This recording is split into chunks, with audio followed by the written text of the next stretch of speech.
हम सभी जानते हैं सबसे ज़्यादा क्वेश्चन आपको डायरेक्ट एनसीईआरटी से ही पूछ देता है। एनसीईआरटी बुक में जितने भी टॉपिक हैं मेन वहाँ से आपको डायरेक्ट क्वेश्चन उठा के पूछ देता है। इससे पहले हम लोगों ने कई चैप्टर देखा है। आज हम लोग क्लास 6 का पार्ट नंबर 3 ये सब्जेक्ट हिस्ट्री का है, इसका आउटलाइन देख रहे हैं। इस चैप्टर का जो आउटलाइन का टॉपिक है, इसका नाम है from gathering to the growing food. ये आपका चैप्टर का नाम हुआ। आज हम लोग शुरू करते हैं point number 1। At present most of our food such as fruit, vegetables, grains, milk and meat come from plants and animals. Thus source of our food in plant and animals. वर्तमान में हमारे अधिकांश खाद्य पदार्थ जैसे फल, सब्जियां, अनाज, दूध और मांस पौधे और जानवर से आते हैं। इस प्रकार हमारे भोजन का स्रोत पौधे और जानवर हैं। पॉइंट नंबर 2 देखते हैं। Different plant grow in different condition and similar different types of animals can survive in different climate. विभिन्न पौधे अलग अलग परिस्थितियों में उगते हैं और इसी तरह विभिन्न प्रकार के जानवर अलग अलग जलवायु में जीवित रह सकते हैं। पॉइंट नंबर 3 देखते हैं।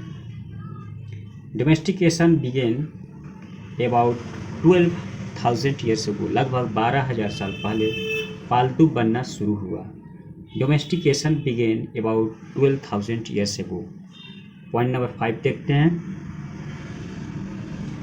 Earliest domesticated plant were wheat and barley.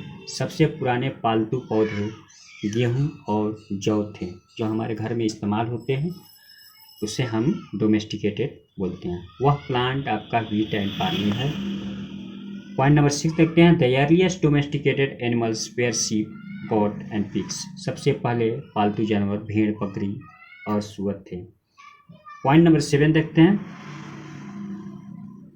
Domestication also led to the staying long at the same place because people noted that some plant takes several days, week, month, and in some cases years.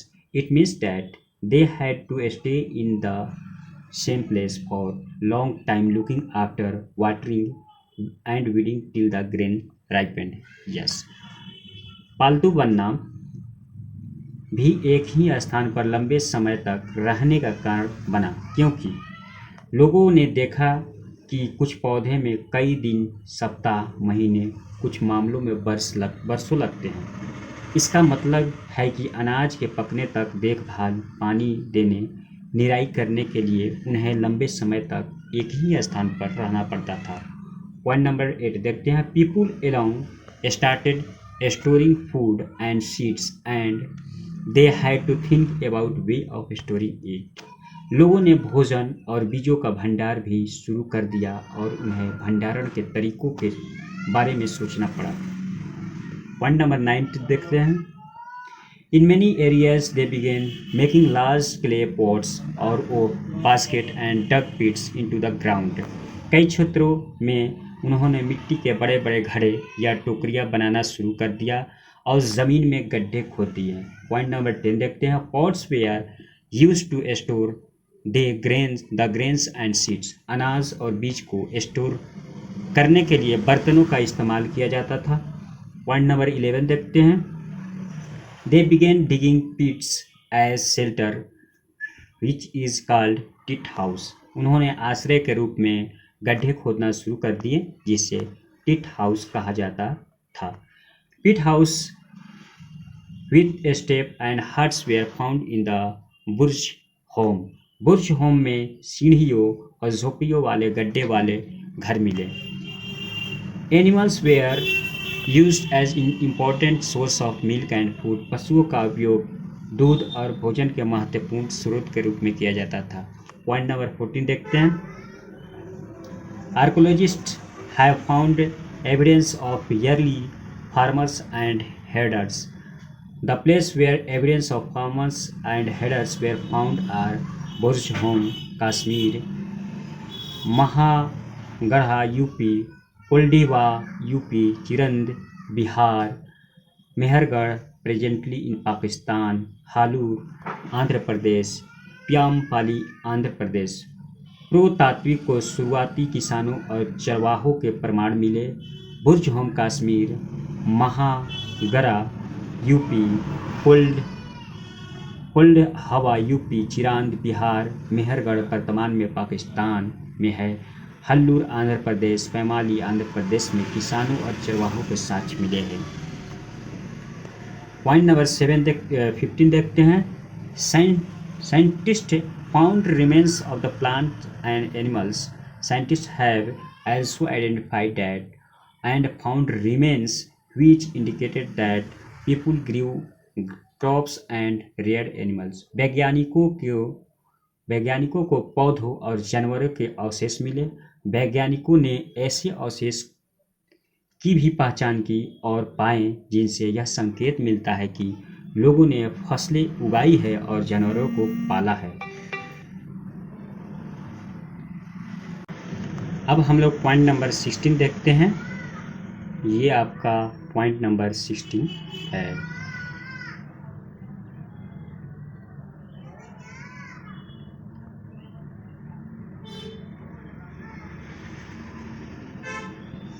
Number of crops were grown and animals were reared in different parts of subcontinent। उपमहाद्वीप के विभिन्न भागों में अनेक फसलें उगाई गई और पशुओं को पाला गया। पॉइंट नंबर 17 देखते हैं। Stone tools have been found from many sites and this were different from the palaeolithic tools and called neolithic. अनेक स्थलों से पाषाण औजार मिले और ये पूरा पाषाण काल के औजार से भिन्न थे और नवपाषाण काल कहलाते हैं। पॉइंट नंबर 18 देखते हैं। Stone tools of the Neolithic were polished to give a fine cutting edge। नवपाषाण काल के पत्थर के औजार को बारीक काटने के लिए पॉलिश किया गया था। Point number 19।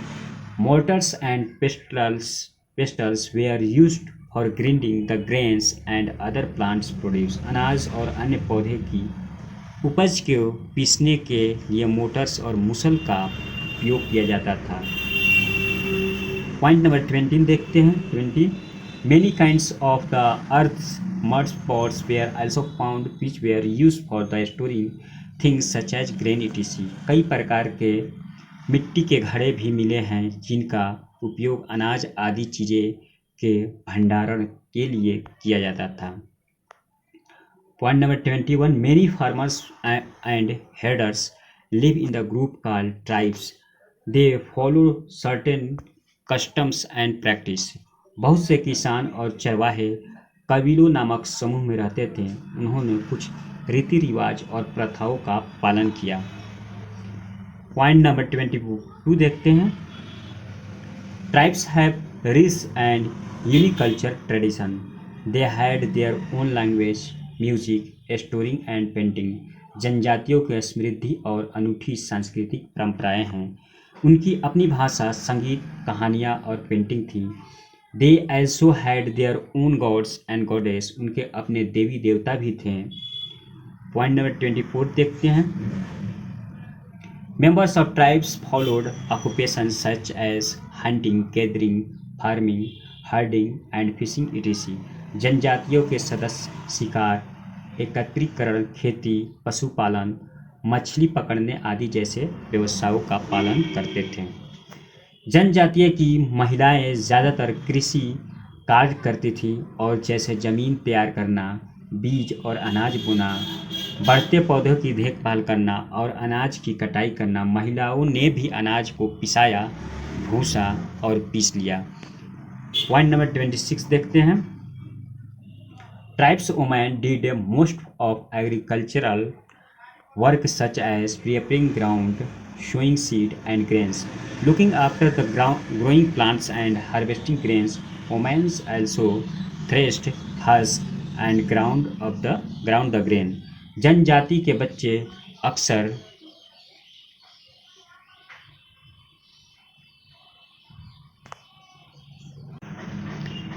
ये जनजाति की महिलाएं, इसका आपका ये है, जनजाति की महिलाएं ज़्यादातर कृषि कार्यों करती थी, जैसे ज़मीन तैयार करना, बीज और अनाज बोना, बढ़ते पौधे की देखभाल करना और अनाज की कटाई। महिलाओं ने भी अनाज को पिसाया और भूसा और पीस लिया। अगला पॉइंट देखते हैं, point number 27। Tribesmen usually led large herds of animals in search of pasture. Usually men were regarded as leader, and they may be old and experienced or brave warrior or priest. जनजातियों के पुरुष आमतौर पर चारागाह की तलाश में जानवरों के बड़े बड़े झुंड का नेतृत्व करते थे। आमतौर पर पुरुषों को नेता माना जाता था। वे बूढ़े और अनुभवी या बहादुर योद्धा या पुजारी हो सकते हैं। The work done by both men and women were cleaning of animals and milking, making pots, tools, huts and basket. पुरुष और महिलाओं दोनों द्वारा किए गए काम थे जानवरों की सफाई और दूध दुहना, बर्तन, औजार, झोपड़ियाँ और टोकरियाँ बनाना। पॉइंट नंबर 29 देखते हैं।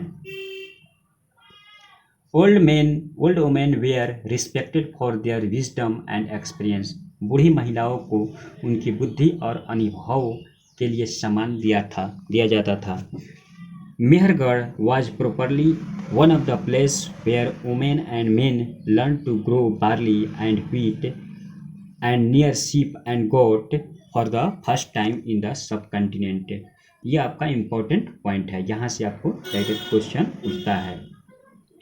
मेहरगढ़ संभवतः उन स्थानों में से एक था जहाँ महिलाओं और पुरुषों ने उपमहाद्वीप में पहली बार जौ और गेहूं उगाना और भेड़ और बकरियां पालना सीखा था।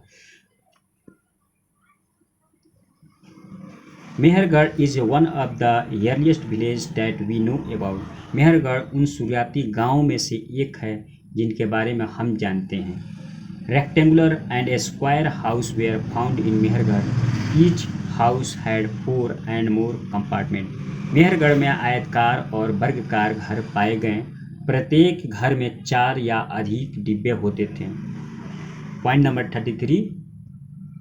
Several burial sites have also been found. Evidence also found that dead person was buried with goats, which were probably meant to serve as food in the next world. कई दफन स्थल भी मिले हैं। साक्ष्यों में यह भी पाया गया कि मृत व्यक्ति को बकरियों के साथ दफनाया गया था, जो संभवतः अगली दुनिया में भोजन के रूप में काम करने के लिए थे। पॉइंट नंबर 14 देखते हैं। By digging the mountains, archaeologists studied the levels. The upper layer is considered as earlier level and below the upper layer is considered older. This way, archaeologists gathering the object or remains layer by the layer analyze the finding during the excavation. पर्वत को खोदकर पुरातात्विक ने स्तरों के बारे में अध्ययन किया। ऊपरी परत को पहले का स्तर माना जाता है और ऊपरी परत के नीचे को पुराना माना जाता है। इस प्रकार पुरातात्विकविदों ने वस्तुओं को इकट्ठा करके या परत दर परत अवशेष उत्खनन के दौरान पाए गए विश्लेषण का विश्लेषण किया। पॉइंट नंबर 35 देखते हैं। Douse valley is a site on the hill near the Brahmaputra Valley, close to route leading into the China and Myanmar. Daojali Hading Brahmaputra घाटी के पास की पहाड़ियों पर एक स्थल है जो चीन और म्यांमार की ओर जाने वाले मार्गों के करीब है। पॉइंट नंबर 36 देखते हैं। In Daojali Hading stone tools including mortars and pestles had been found. These roots were used for grinding of grains. Daojali Hading में मोटर और मूसल सहित पत्थर और के औजार मिले। इन उपकरणों का उपयोग अनाज पीसने के लिए किया जाता था। पॉइंट नंबर 37 देखते हैं। Other find including jadeite, a stone that may have been brought from China, fossils of wood and pottery also are found here. अन्य खोज में जेडाइट शामिल है, एक पत्थर जो चीन से लाया गया हो सकता है। लकड़ी और मिट्टी के बर्तन के जीवाश्म में भी पाए जाते हैं। आज के लिए बस इतना ही। तो अभी तक मेरे चैनल को लाइक और सब्सक्राइब ना किए हैं तो मेरा चैनल का नाम है टू लर्न। इसे सब्सक्राइब करें, लाइक करें और शेयर करें और इस बेल आइकन को ऑन कर दें तो नोटिफिकेशन मिलता रहे,